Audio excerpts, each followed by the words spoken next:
Sean Hannity. Always concerned for our country. Always honoring our servicemen and servicewomen. And standing up for liberty every day. Real reform sometimes looks like this. Governor Scott Walker's plan to limit the state unions is reshaping the state. But it also looks like this. A local school district has recorded a surplus, with smaller class sizes, too. Workers are now embracing performance pay. Overtime costs are down 30%. A balanced budget has now been signed by Governor Walker, with $3 billion in taxpayer savings. Those from Washington won't fix Washington. Join Scott Walker today. All right, 25 now on this debate eve before the top of the hour. 800-941-SEAN if you want to be a part of the program. Governor Scott Walker, the great state of Wisconsin, is with us. Governor, how are you? Glad you could be with us, and you excited about the debate? I'm pumped up. I'm ready to go. I'm ready to get in the ring and start talking about what we're going to do to make this country great again. And you mentioned that ad people can see at scottwalker.com is one of those exciting ones that talks about our plan of power to the people, not the union bosses. You know, it's interesting. In the lead up to this debate with the latest poll numbers, et cetera, and Donald Trump on top, it seems that a lot of candidates, but not you, have decided to sort of set the stage for a showdown. I assume that's a conscious decision that you're running on your record and where you want to take the country and solutions. Isn't there a little bit of danger for those people that want to play with fire? Well, the answer is not to out-Trump Trump. The answer is to go out and be who you are. I think voters want someone authentic. They want someone who can take on Washington.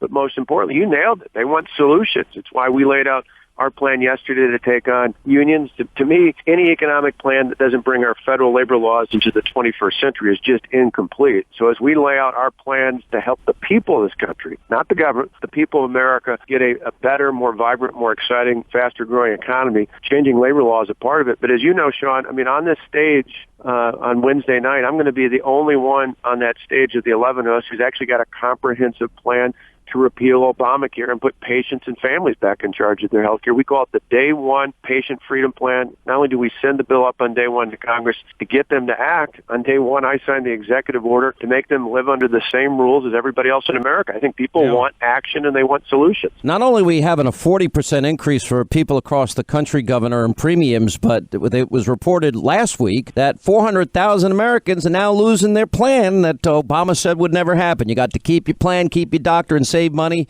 Well, you lost your plan, you lost your doctor, and you're paying, up to 80% more. Well, this is just, you've got it from this president who told us things that weren't true. In fact, PolitiFact named it the lie of the year. If you want to keep your plan, want to keep your doctor, you can do it. We now see that the only person that can make him look better in that regard is Hillary Clinton, who keeps telling us things that aren't true as well. In the end, what Americans want now more than ever is they want someone to look them in the eye and tell them exactly what they're going to do, and then have the confidence they're actually going to do it.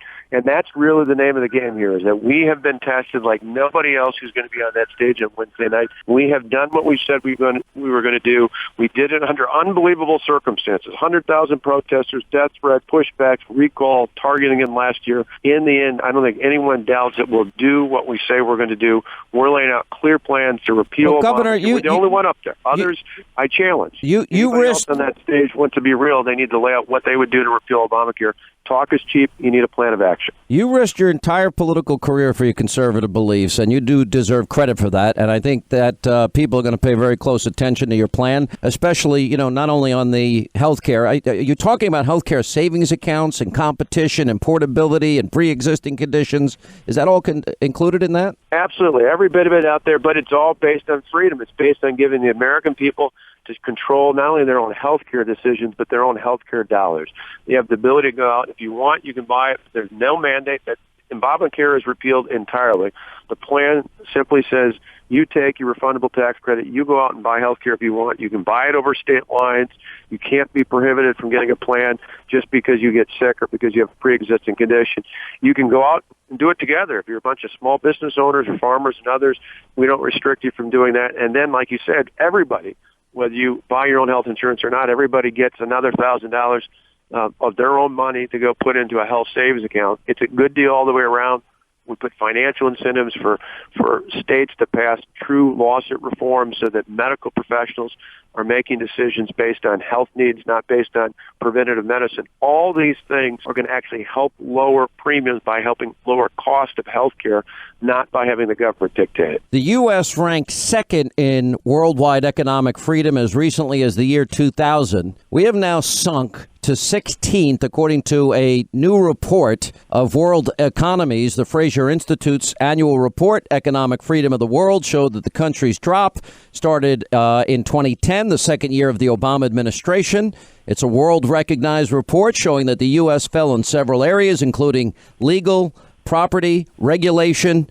The U.S., they write, once considered a bastion of economic freedom, now ranks 16th in the world after being as high as second in 2000. And that's Hong Kong is ahead of us, Singapore, New Zealand, Switzerland, United Arab Emirates, Jordan, Ireland, Canada, the United Kingdom, Chile, all above the United States. What do you make of that? Yeah, it's all the more reason why we need a leader who's not afraid to take action immediately. One of the best things I learned from what we did in Wisconsin 4.5 years ago is we took action to push reform immediately. On day one, literally after I took the oath of office, we joined the federal lawsuit against Obamacare. On day one, I called a special session to focus on the economic and fiscal crisis our state faced at the time, literally to get government out of the way, not just through lower taxes, but by reining in regulations, by pushing back on the frivolous and out-of-control lawsuit environment we were in. Today, that time we were just coming off a month of more than 8% unemployment. Today it's down to 4.6%. Our labor participation rate, the rate by which people are working in my state, is almost 5 points higher than the nation right now. What we need in America now more than ever is a president who's not afraid to take action immediately, not just to lower and reform the tax code, lower the tax burden, but literally to rein in the out-of-control regulations, EPA being the worst. But there are many, many, many thousand more regulations out there that need to be reined in immediately. As president, I'm prepared to do that. You need a plan of action, and you need someone who's been tested. A novice, we had a novice in the White House for the last 6.5+ years. We've seen how well that has worked. It hasn't worked at all. It's not working for American families. It's not working for American workers. We need someone who's going to stand up and get the government out of the way so the people of this country and their families can get back to work again. Governor, the president announced last week that he's taking in refugees from Syria and war-torn Iraq into the country. And yesterday, there was an article that many of them are apparently going to be put in the state of Wisconsin, in your home state. Now, our intelligence agencies have predicted that both ISIS and Al-Qaeda are likely to infiltrate the refugee population. Do you think it's a good idea to take in these refugees? No, and I've said, and not only because of that, and remember, that the left is going to say, we're not doing enough. They forget that the United States last year alone, in this past year, has permanently settled some 70,000 refugees, of which several thousand are from Syria. We spent $4 billion in the last several years to help in humanitarian aid to deal with the Syrian refugee crisis. What we're ignoring is the core problem. It's not the symptoms. The symptoms will only get worse until we address the core problem. The core problem is twofold. It's ISIS and it's Assad. Both have only grown under this administration. We had a president who calls ISIS the JV squad, and who essentially thinks that containment is enough. I don't agree with that. I think you cannot contain ISIS. You've got to eradicate it, and we need to lift the political restrictions on our military personnel to be able to do just that so they can work with the Kurds and the Sunnis and others. And in Syria in particular, we need to push back on Assad. We had a president who 3 years ago drew a red line in the sand, allowed it to be crossed. That's part of the reason why we have such a problem there. And the vacuum is not only being filled from other forces. Now we see more news that Russia is stepping up and putting more military power to prop up Assad. That is a huge mistake. It will only make the refugee problem worse. America needs to lead again. We need a president who's ready to lead on day one. The president said yesterday that people who come here illegally should have the consequences of paying a fine, getting registered, and all kinds of steps that they should take in order to get right with the law. He says then, but when I hear folks talking as if somehow these kids are different from my kids or are less worthy in the eyes of God, that somehow they are less worthy of our respect and consideration and care, I think that's un-American. So what is your reaction and what is your plan on immigration? Do you like the idea of a wall? Should people that have come here illegally and not respected on laws and sovereignty, should they be sent home? You have to secure the border for reasons far greater than just immigration. It is a national security and public safety and really a sovereignty issue. Every day, Every day there are international criminal organizations penetrating our southern-based border with drugs, with firearms, with human trafficking. Secure the border. Truly do it. Not what politicians have said for decades. Truly secure the border. Enforce the laws. That means an effective E-Verify system. That means absolutely no sanctuary cities out there. We can't have sanctuary cities. I mean, Hillary Clinton says that sanctuary cities, her campaign said that they're good for public safety. Try telling Katie Steinle's family that they're good for public safety. They're not. We cannot have that. No amnesty, and then have a legal immigration system that goes forward, that puts a priority on American working families and their wages in the way I think will improve the American economy. But when it comes to this specific instance of what you mentioned with the president, this is just such a ridiculous situation with his statements out there. Because remember, before last November, the president himself said 22 times he couldn't do what he did with executive actions. He said he wasn't the emperor, he was the president, he wasn't above the law. And then after he just grew frustrated several weeks after the last election, he went ahead and did it. I told a family that confronted me in Plainfield, Iowa, several months ago, who were brought over from some other state to confront me on this, where the father talked about being in America without legal status, and he asked why I joined this federal lawsuit against the president. And I said, because in America, no one person, including the President of the United States, is above the law. The President cannot do this. He's acknowledged that. He still went out and did this. This is wrong. And I feel bad. I told him, I feel bad for your children. They're in a horrible situation. But no person is above the law in America, and that includes the President of the United States. I agree with you, but Republicans, they made a promise in 2014. They didn't keep it, Governor. And, I make a distinction between conservative governors and Republicans in Congress. I think you putting your political career on the line, and you even went to Vegas to discuss doing this nationally, what you did with labor and the right to work and a Vegas speech. And I know that Hillary Clinton came out swinging and accused you of being a bully, and you hit her back pretty hard. But the reality is that Republicans in Congress are seeming capable of fighting this president.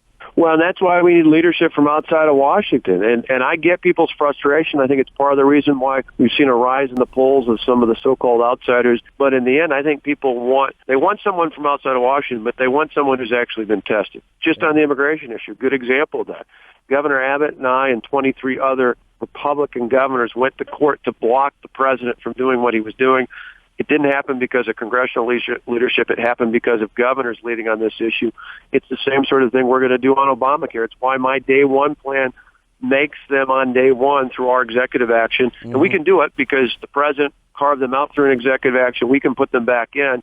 But we're going to put in place incentives to say, we want reform. We want it now. That's why Americans are frustrated that they've had it with this president, but they've had it with some of the leaders on the Republican side in Washington, and they want people to do what they said they were going to do. Absolutely. But one thing, you can ask even Democrats in my state. They certainly don't appreciate all the things I've done, but the one thing they do appreciate is I do exactly what I said I'm going to do. I've laid out a clear plan. I'm going to lay out every week another big, bold proposal to move this country forward. I'm not going to back down. I didn't back down in the past. I'm certainly not going to back down now. You can take it to the bank, which is exactly why I'm hoping people after this Wednesday's debate and in the coming weeks and months ahead will join our campaign at scottwalker.com. My last question. Hillary tweeted out, unions help keep working families strong. Scott Walker's attacks on union and workers' rights aren't leadership, it's bullying. You tweeted back, actually, we're protecting the American worker from being forced to support candidates like you. That was perfect. I loved it. That was awesome. Well, she just opens herself all the time. She took a whack at me. She does it about every week. The president did on Labor Day as well. It kind of tells you who they fear most. Someone who doesn't just talk but gets things done. But she went after me on her the day she put out her higher education plan, and we pushed back and said, while we were freezing tuition 4 years in a row at the University of Wisconsin campuses, she was charging campuses $225,000. Yeah, that's a great comeback. Good for you. Opening herself up for those sorts of attacks. All right, how'd your Packers do this weekend? We won. We beat the Bears, but man, it was way too close. So I'm up for the next game against the Seahawks, and that's going to be a tough one. Even in these early states, if I'm worried about losing votes, no, I am who I am. I'm a Packers fan through and through, and we're cheering for Aaron and the gang all the way through the Super Bowl. Well, if you haven't joined FanDuel yet, it really enhances your NFL watching experience. And then you can pick Aaron Rodgers, by the way, as your quarterback, and you make your own team. And anyway, Governor, thank you. Appreciate it. Thanks, Sean. All right, talk soon.